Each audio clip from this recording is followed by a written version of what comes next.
বাংলার এই হিন্দু মহারানী একা হাতে বধ করেছিলেন পাঠান সর্দার ওসমান খানকে। মুঘল সম্রাট আকবর পর্যন্ত বাংলার এই মহারানীর বীরত্বে মুগ্ধ হয়ে তাকে রায় বাঘিনী উপাধি দেন। পাঠান, আফগান, মুঘল বাংলার এই মহারানীকে জমের মতো ভয় পেতেন সবাই। রানীর আতঙ্কে মুসলিম শাসকরা পা রাখতে সাহস পেত না বাংলায়। অথচ আমরা বাঙালি হয়েও মহারানী ভবশঙ্করীর সাহসিকতা সম্পর্কে প্রায় কিছুই জানি না।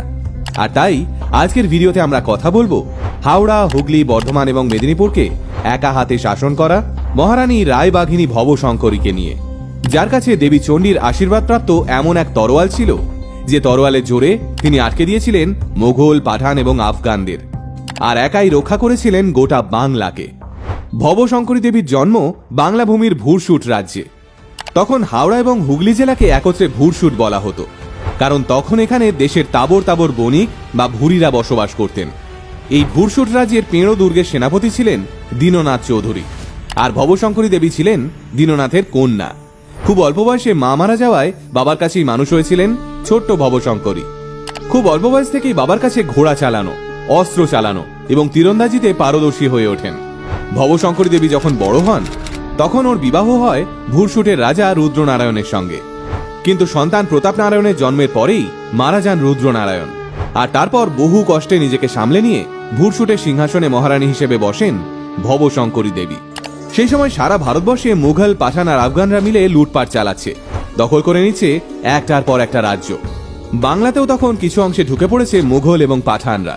এদিকে সিংহাসনে বসার পর থেকেই হাওড়া এবং হুগলি ছাড়িয়ে বর্ধমান এবং মেদিনীপুরেও সাম্রাজ্য বিস্তার করে ফেলেন মহারানী ভবশঙ্করী। ছোটবেলা থেকেই দেবী চণ্ডীর পুজো করতেন মহারানী। লোকমতে দেবী চণ্ডীর আশীর্বাদ ছিল মহারানীর ওপর। ভবশঙ্করীর তরোয়ালে নাকি নিজে শক্তি প্রদান করেছিলেন রাজবল্লভী রূপী দেবী চণ্ডী। এক মহিলা শাসককে এহেন দ্রুতগতিতে সাম্রাজ্য স্থাপন করতে দেখে আঁতে ঘা লাগে পাঠান সর্দার ওসমান খানের। কারণ তখন চতুর্দিকে ভবশঙ্করী দেবীর রমরমা। একের পর এক দুর্গ স্থাপন করছেন, মহিলা সেনাবাহিনী তৈরি করছেন। গরিব দুঃখী প্রজারা রীতিমতো মাথায় তুলে নাচছে মহারানীকে নিয়ে। ভবশঙ্করীর এই উত্থান দেখে ওসমান খান একটা ষড়যন্ত্র করলেন। ভবশঙ্করীর বিশ্বস্ত সেনাপতি চতুর্ভুজ চক্রবর্তীকে তিনি কিনে নিলেন বিপুল অর্থের বিনিময়ে।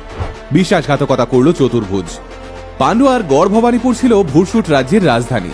এই ভবানীপুর থেকে 14 মাইল দূরে বাঁশডিঙা গড়ের এক কালী মন্দিরে কিছু দেহরক্ষীকে সঙ্গে নিয়ে পুজো দিতে গেছিলেন মহারানী ভবশঙ্করী। চতুর্ভুজ সেই খবর দিয়ে দিয়েছিল ওসমান খানকে। সেই সন্ধ্যায় সদল বলে ভবশঙ্করীর ওপর আক্রমণ চালায় ওসমান খান। ওই কয়েকজন দেহরক্ষীকে নিয়েই সারা রাত যুদ্ধ চালান রানী ভবশঙ্করী। আর অবশেষে পাঠান সর্দার ওসমান খানকে নিজের হাতে বধ করেন তিনি। এক মহিলা শাসকের একা হাতে পাঠান সর্দার বধের খবর ছড়িয়ে পড়ে সারা দেশে। সম্রাট আকবরের মোগল সেনা তখনও বাংলায়। তড়িঘড়ি নিজের সেনাপতি মান সিং এর কাছে খবর পাঠান আকবর, যাতে মোগল সেনারা ভুল করেও ভুরসুটে না ঢোকে।